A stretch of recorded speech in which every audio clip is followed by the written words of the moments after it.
Okay. OMG! It's the Glock! Ah! There's a lot of stuff going on here, so we're going to start at the very bottom. If you look in the middle, there's a little picture of a castle. That is the coat of arms to the city of Prague. Around that are painted the 12 zodiac signs. They're very pretty, very lovely. Then around that, you've got 12 circles, okay? And these 12 circles depict the 12 months of the year. And Czech months are very, very interesting. They're not based on the Roman Latin, like January, February, March, April. No, no, no, no, no.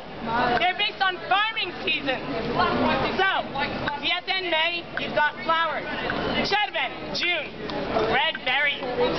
Červenec, July, even redder berries. And then Srpen, August, no berries, because the greedy bastards ate them all. Around that, you see a white band. That white band has black writing on it. All that black writing, those are actually names. And because every single day in the Czech calendar has a name assigned to it. A name day, if you will. I told you.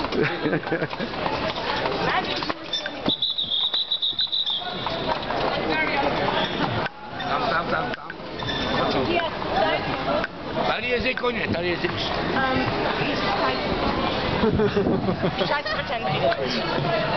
Anyway, where was I? Right, every day in the Czech calendar has a name assigned to it, a name day, if you will. And name days here are actually awesome, okay? Because if it's your birthday in a Western country, you know, like US, Canada, Great Britain, right? If it's your birthday and you go out to a bar, people buy you drinks, right? It's your birthday, I'll buy you a shot, right?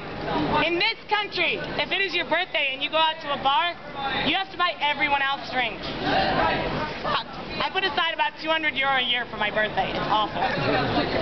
However, in this country, if it is your name day, when you go out to a bar, everyone will buy you drinks.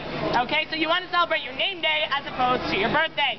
Now, today's name day, I'm sure one of you has it, is Valdemar. Any Valdemars in the group? Awesome. I can be quite vulgar. However, actually, I believe tomorrow's name day is William, or the Czechs call it Wilhelm. So if anyone's a William, try to get your free drink tomorrow. Anyway, above that, you've got the oldest part of the clock. That part dates from 1410. Ooh, that's old. Now, around the outside, there's a black band. That black band has golden numbers.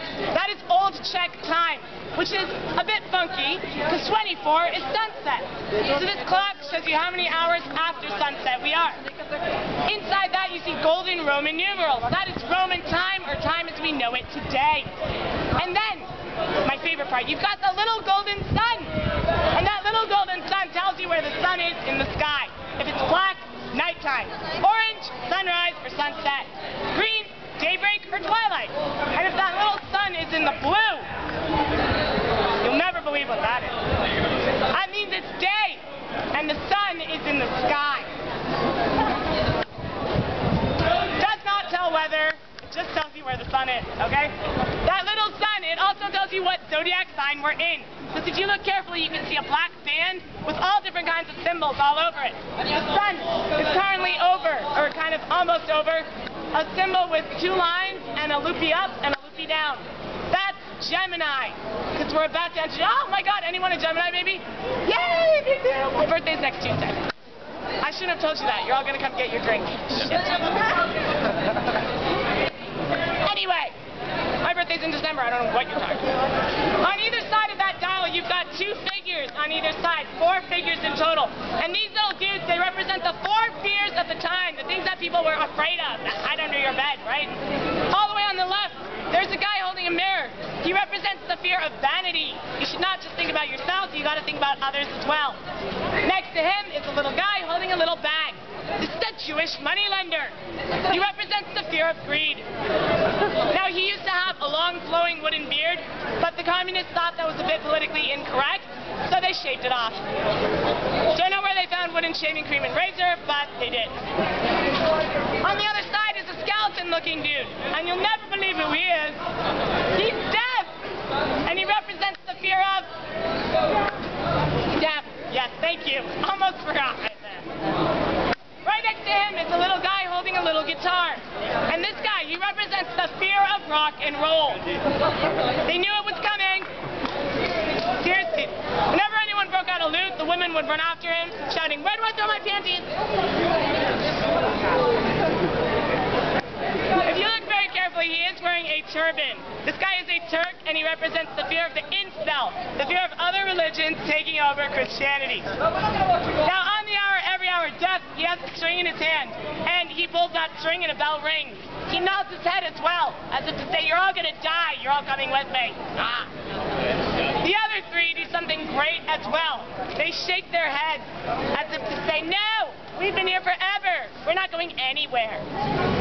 But that's not even the big show. That is not even the big show. What's right about that are two blue doors with white stars. Those doors open, and you get the parade of the apostles. And there's 12 of them, all right? And they all have a little toy, a little gift that they want to show you. And it goes a little something like this. Look! Candle! Cross! Unfortunately, the first three were so exciting that I passed out from the excitement. But I've heard that the other 9 also have great toys, but they get progressively violent as you go on. It's like you've got spears and swords and axes and saws. No wonder they filmed Hostel here. Right? So the doors close, right? The parade of the apostles is over. Everyone's waiting for the strobe lights and the fireworks. And you get it. Because there's a little golden rooster right above those doors. He's there to announce the hour. He lets out the most amazing sound you will ever hear. It goes a little something like this. Ah! Has anyone seen the clock? Am I correct? That was very accurate. Anyway, the doors close, the rooster crows, and everyone kind of stands here and says, "That's it!" If you've heard that this is the most overrated tourist attraction in the entire world, you're probably right. However, you have to remember, they built this thing before there were iPods. So going to see this is like going to the movies, the IMAX 3D, the planetarium, all this crazy stuff. People would come to watch it 1 hour and then come sprinting back the next to see if it still works. It did. The guy that built this, his name was Master Hanush. And they wanted to thank him. They wanted to thank him for building such a great clock. So, they take him up to Prague Castle, they sit him in front of a fire, and they start warming up a nice hot stick. And of course, you know, Master Hanush is thinking, "A sword? Yes, right?"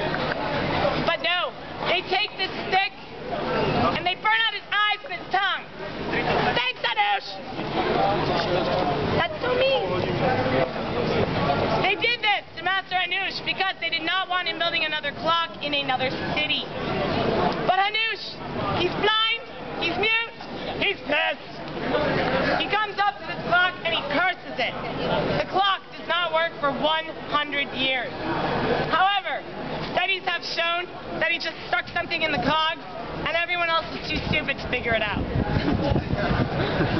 So it is a really nice clock. Now that you guys have a renewed appreciation of it, you can come see it. It does go on the hour every hour between 9 a.m. and 9 p.m., which means do not come at 4 a.m. after the pub crawl with a bottle of absinthe. It will not work, even with the absinthe. Also, be careful of pickpocketers, because not only will they steal your stuff, but they might pinch your bum as well. And no one really wants that, right? Alright, we're going to go that way, and we're going to see a theater that's absolutely one of a kind in the entire world. And if anyone's been listening in and would like to join, it is a free tour, and I just started, so let's go.